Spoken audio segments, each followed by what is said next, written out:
Welcome to the Gentleman Ultra YouTube channel. And we are here. And it's the first effort, should we say? Is that right, Chris? First of all, how are you doing? And secondly, what are we doing here?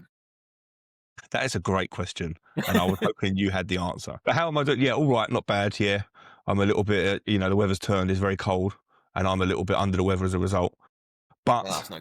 we don't let that stop us. I was at the Italian embassy last night for a screening of This Is Palermo with Copper 90, and I'm on a plane Friday morning to Genoa. So we kick on through. Yeah, absolutely. And we're going to discuss both of those because it's really interesting topics, obviously, of how you ended up at the Italian embassy. And let's hope you've not I'm still not sure, to disrupted be honest with you. disrupted any diplomatic relations in That's the it. Yeah. process. But also, as well, Genoa, a club with massive history, steeped in history. It's massively important. We talked about it on the website before, but, going back to James Richardson Spensley, to William Garbett, to all of the different pioneers, really, I suppose, of the game of Calcio, really, and that take on it. So that's going to be a really interesting one as well. But for all the people, we're going to try and do this fairly regularly. And we're not quite sure of the format, if we're honest, but we're going to take it as it goes. There's obviously a All the lot that people watching can develop with us and yeah, evolve with us. send ideas. That's it, exactly. Because we obviously have got very similar mindsets and coming together here to try and look at what we can do to give you good Italian football content. And that depends on what people want, I suppose, as well, isn't it? Yeah, my experience with the internet, rich people will let you know exactly what they think of it in the comments. So I'm That's sure pretty we'll get very quick and very specific feedback on what we're doing. Yeah, definitely. Because I think from our side, we've talked about this off air in the sense of, when I'm 45 years old now and I look at history and go, it's Bremer, Mateus, Klinsmann, it's the Maradonas of this world, the Van Bastens, the Hullets. But I'm thinking, if I look at myself at, even at 20 years old, or 10 years old, and then you start looking at, so let's say 10 years old and I fell in love with Italian football. If I look 35 years back from there, do people really want to hear about that? It's one of those things now, history's changed. And one of the shocks I've had, when we started this, the Gentleman Ultra, for instance, a lot of it's about the history of Italian football. And that's great because it does go back to Pro Vercelli and beyond. It's like Genoa, of course. But the situation is history now 2020? It's funny Is that because really the the case? names you were mentioning there, I'm a little bit younger. So when I think of the history of Italian football, I'm thinking of George Weah and Ronaldo and Baggio, etc. And when you speak to people now, especially people on the internet, because they're a lot younger than we are, they're probably thinking of Kaká and Shevchenko and that Milan team of the mid-noughties and stuff. So I don't like to talk about Milan after the weekend, but we can.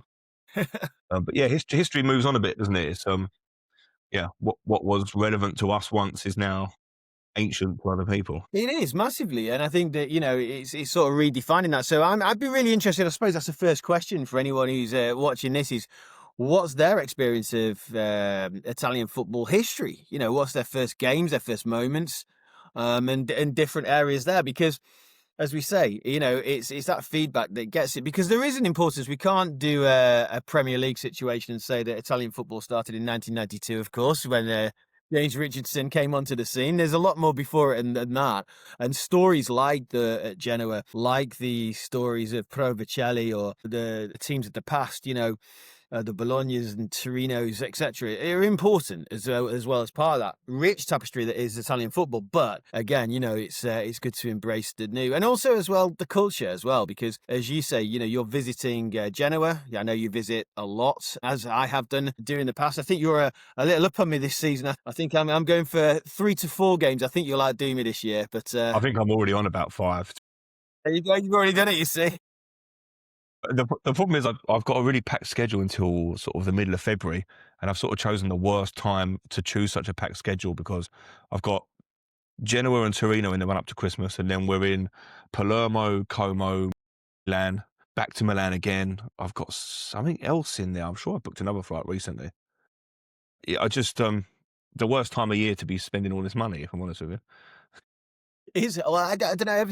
I was all very much similar to yourself, and then I think obviously with children at the moment, it's with one child even. Never mind that. It's It's been a bit more difficult at the moment, and also I don't get away with it as well because, as you know, my work schedule means that I'm constantly on planes and just unfortunately not always to Italy. But the good news is I'll be back out. Well, for me, I'll be back out in Milan a couple of times, and there's also a few different ones on the cards that I'm looking at as well. And then hopefully, there's going to be a situation where part of my work does take me to Bologna and Florence. So that's the key for me now is to, I'm actually, the dangerous thing about Italian football is I'm now, and hopefully no one from my work listens to this, I'm dangerously pushing business towards there.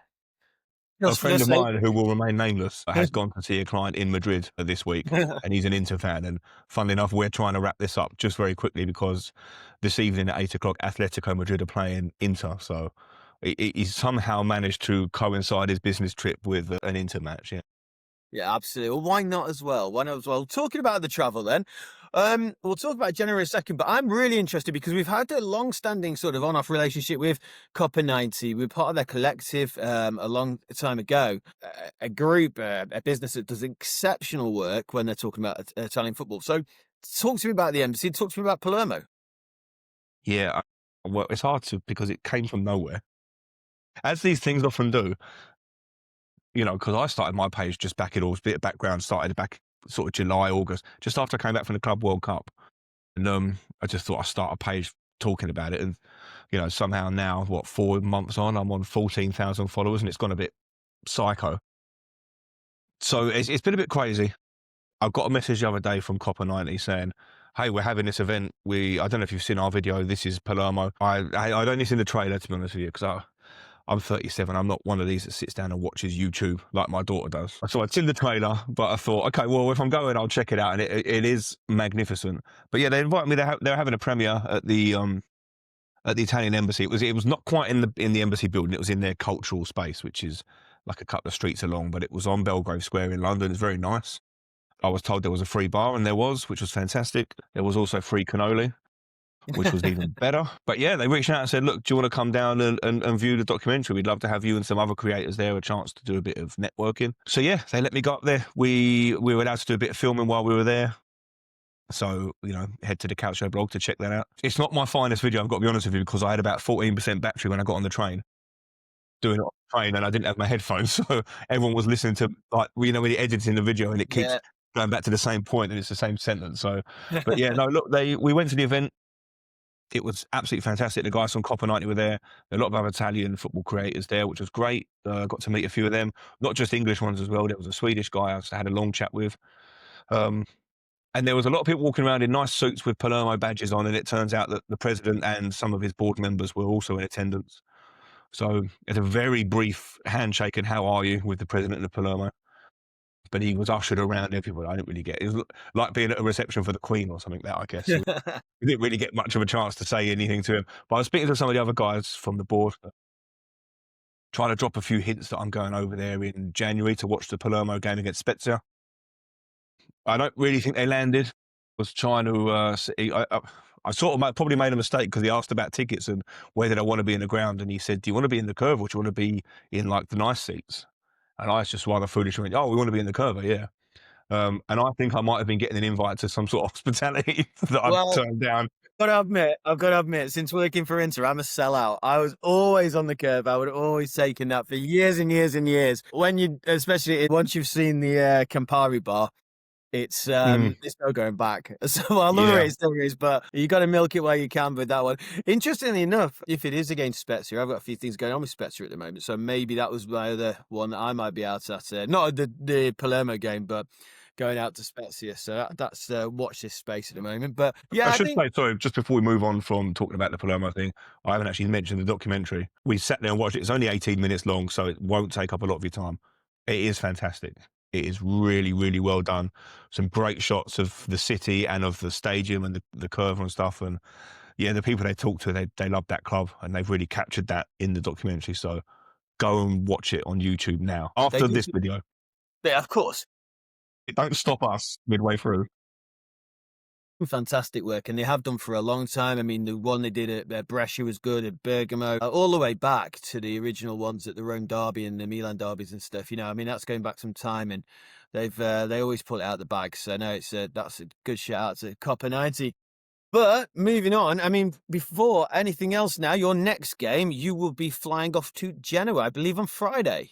I'm on the CAM on Yeah. Friday morning from Stansted. I've got, again, hope no one from my work listens, but we've got a rather big sales meeting tomorrow, which is ending at the pub. So normally I'll be the last one there, but I'm going to have to make some sort of excuse because my alarm for Friday morning is 3 a.m.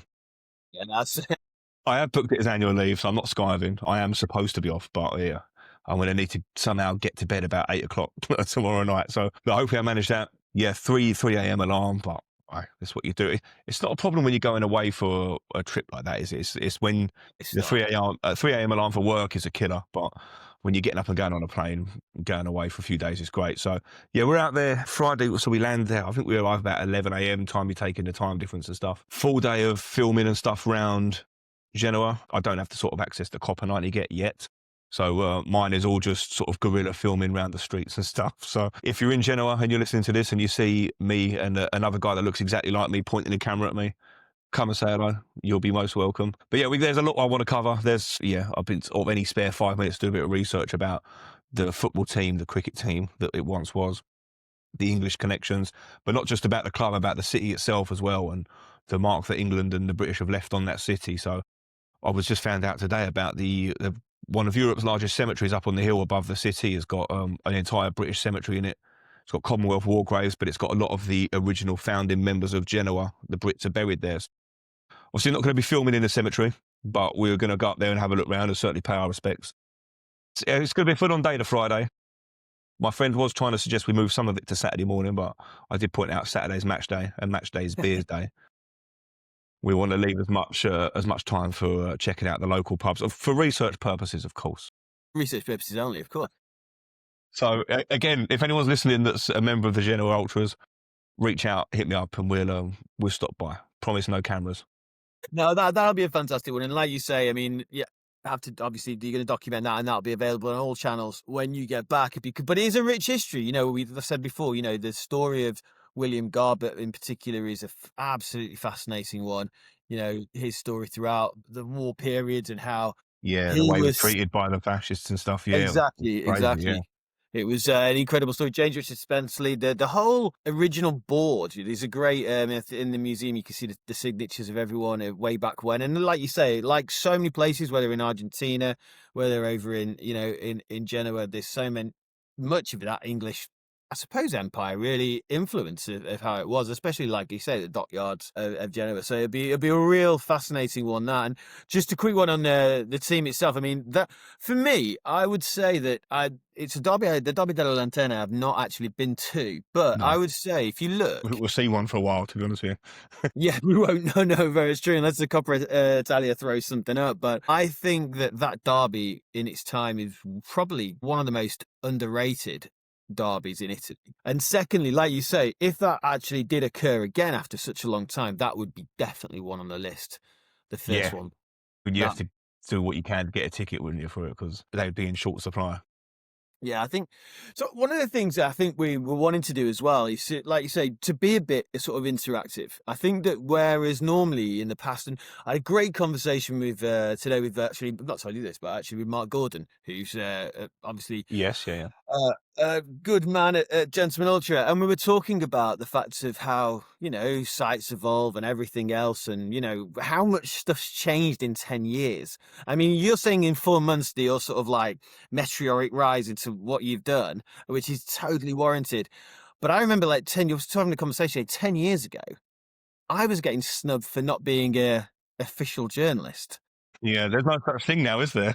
and now it's like, I'm like part of the furniture and I'm outdated almost. You know what I mean? It's so crazy the way the world changes and everything else. So we're thinking about this and thinking, why not have a website? It's a bit interactive in the sense of, like you said, Dan, tell us what you want. Obviously we're based about doing the ultras, travel, new things that are out, like the documentary with Palermo, etc. You said, giving advice, guys, the ultras, the history, nostalgia. There's lots of places like you can find out what the score was last week or yesterday or what is. There's lots of people with bigger budgets than us that do that. And that's great. But there's also, you can see that's data at the end of the day. The analysis, yes, it can be there as well. But realistically, people who I think you do travel and go out, or just or maybe have always wanted to. It's good to give that idea of what it's like, because I think with Italian football, even now, and again, go back to my original point, I hark on about Italia 90. It's a long gone era. I was only 2 years old then. Really. That's mad. World Cup '98 is the one I remember the first time. Yeah. So old. I'm so old.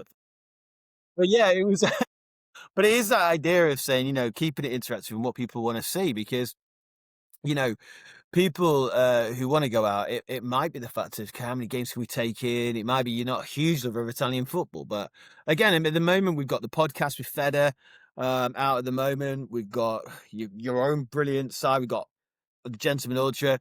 We've got this sort of combination of things going on, haven't we? And it's sort of taking shape at the moment. But Yeah. not I think part of the problem we're having as well, aren't we, is because there's so much going on, there's so much we can do, that we almost aren't doing enough of it because yeah, we don't know where to that's start. true. So, everyone can tell us what they want us to do first and it will be done. Yeah, There's a lot absolutely. of plates spinning and we only want to concentrate on a few. We need to be told what they are, really, don't we? Yeah, massively. And it's a bit different that way, because it'd be more entertaining for us, because we can bring ideas, but like you said, for us it might be completely different to what people want. So it's kind of interesting doing it this way. It's a bit of a new concept, but I mean, obviously we've got some ideas. The Anglo-Italian Cup, of course, being for one, that could be a really Yeah. interesting. So that's something else I've got when I get back from Genoa. I've got calls booked in all the start of next week on this great Riverside app, if Riverside want to pay for a plug. Yeah, with look, the official club historian from Port Vale, same with Notts County and same with Swindon Town, all previous winners of the cup. I've already spoke to a few ex-players as well.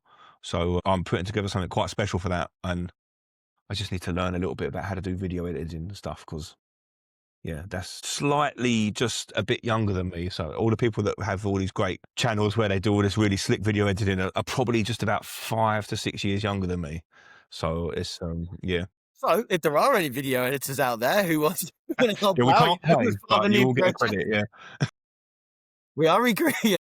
No, it is interesting. I think it'll be a laugh with this, because at the end of the day, that's certainly something we want to do with it, is just have a bit of fun with it. We've got to be a bit more, we're trying to get a bit more consistent on, we're on obviously on Twitter, on the Blue Sky, now on YouTube. The podcast is there on Spotify and Apple. Yeah, so we are knocking around everywhere. So it's it's certainly something. You We've got can't really Feder's turn around without Ultra seeing us, can updates. We've you? got different series coming out, and we've got a really good bunch of people with us as well. So it's and as well, if there are any aspiring journalists out there who love Italian football, you've got our details. You can hit us up on Twitter, either of us, and of course, let us know, Yep. because it's something I we'd love read to. all of my DM requests on Instagram. So, yeah, I know some people don't, because there's a few that I've messaged that I know have read it and haven't replied, but I read and respond to everything. So, yeah, if at the very least, just drop me a message. Yeah, definitely, because it's one of those things where it will evolve, and yeah, and obviously we'll try and document. And between us, we'll try and document a lot of the trips and a lot of the places that we go to. Because, as I said, I'm sort of because of my work with Inter at the moment, sort of pigeonholed to Milan a little bit. So I will be relying on the likes of yourself when you're doing the trips to like Genoa, etc. Yeah, because all you'll see from me is either Como or Inter at the moment. So Well, for the time being. yeah, I hate to break it to you, but then I think the last 3 trips I've booked up are all Inter matches. So, Oh, well, sorry. there we go. We can see it from all angles then. I always try and do a multi-game weekend, so I'll end up somewhere in Milan watching a Serie C or D game. So, we'll cover that. Yeah, that's it. There's a few interesting ones. Like I said, for myself, outside of the Intercomo sort of bracket, like I said, Fiorentina, Bologna are definitely there, and also as well, as I said, Spezia might be on the cards. And then randomly, I'm not even told you this yet. I'm planning on doing I'm not going to bore people with this, but this sort of like Alpine run, quite into my fitness and stuff. And If you're going to tell me Sud Tirol, we're going to fall out, because it's bang on my Sud Tirol. that's it. And if you're going there without That's me, the. Yeah, well, we'll come along, come along. You can yeah, watch me I fail won't. miserably in September in a race I where I won't be get running smashed by anyway. Yeah, a. I'll fly in and fly out. But Citadel in September is definitely on the list, because for some 100. reason, I don't know why. It's you're the same. It just like fascinates me. Just the whole the I just always assumed it was like an Austrian team or something. Whenever I saw the name anywhere, I thought, oh, it must have Yeah, got yeah, Austrian or German. But no, they're Italian. Yeah, yeah. So yeah, all in. I've had a look at the stadium. It looks beautiful. yeah, Bolzano, where they're based, looks yes, magnificent in the Dolomites. Dolomita. I don't know. yeah. My Italian lessons aren't going great, but they're yeah, just a great area. I mean, there's very few bad areas in Italy, isn't there? It's a beautiful Exactly. country. That's what makes it so fantastic to watch football in that sort of environment as well. And so one of the things with that, with the whole Cittadella, is that it's, by the way, just talking about football shirts, that's a whole other thing we're going to talk about. I know I've that noticed the one you're wearing. Yeah, yeah, so many people in our sort of group are just obsessed with it, but I'm trying to find a Cittadella shirt. So yeah, that's it. We'll just take our brains somewhere. Yeah, yeah. I think next time we'll have a few beers first as well, and then we'll see where it takes us. But one of the other yeah, trips I'm sort of half planning at the moment with a friend of mine, Francesco, who is another Inter fan based in London. He's a member of the Inter club there, but he's originally from Cosenza, and he's still got family down there. So as soon as I said, look, I'd quite like to go to Cosenza because of anyone who's read Ultra by Tobias Jones will know yes. about Padre Fidele. So I was like, I'm quite curious. I want to get down to Cosenza. And he immediately was like, well, we're doing a trip there and we're doing a week and all my family's going to pick you up. You're going to stay with us. And so I think that will be done about April, May. It sounds like I need a week off work for that one, but we're, yeah, a trip around the south starting in Cosenza is certainly on the cards as well. And talking about that, because we've not been to every single ground. I mean, I know we'd hope to get around as many as possible. And I know between the two of us, we've probably done a heck of a lot. I can check on But Footballogy. just really quick, I think that if someone's done something really crazy, like, I don't know, as places I've always wanted to see, like, randomly wanted to watch a game in Ascoli. If someone's been there, for instance, hit us up and tell us your story. That would be cool to see. It would be good to see. So we're going to have to wrap this up, though. Yeah, First Inter's of on. many, We've got 2 first of minutes, many, yeah. because, and just before I let you go, and people who are watching this will already know this, but it's Inter, away at Atleti. I'm Yeah. not allowed to make a prediction because I'll get in trouble. I'll make it for you. I'm probably not even going to bother watching the second half. I've got sleep to get. Well, I've just realised I'm saying I can't do that. I've just come on with the Fiorentina shirt on, so it doesn't really matter. So yeah, it's So we not doing can't me put this too out bad. anywhere now, no. So excellent stuff. Okay, well then we will reconvene very, very soon. And from us now, it's ciao for now.